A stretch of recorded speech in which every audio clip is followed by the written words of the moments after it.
itong si former President Duterte at nilunok po ang kanyang pride.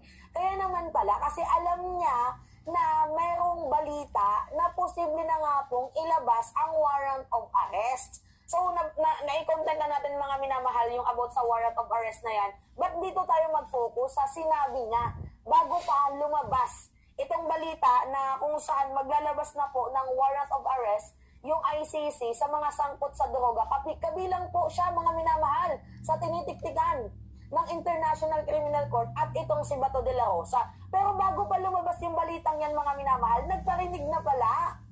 Oo, nagparinig, mga minamahal, ng kasabawan itong si former President Duterte. Oo, ito lang masasabi ko, no?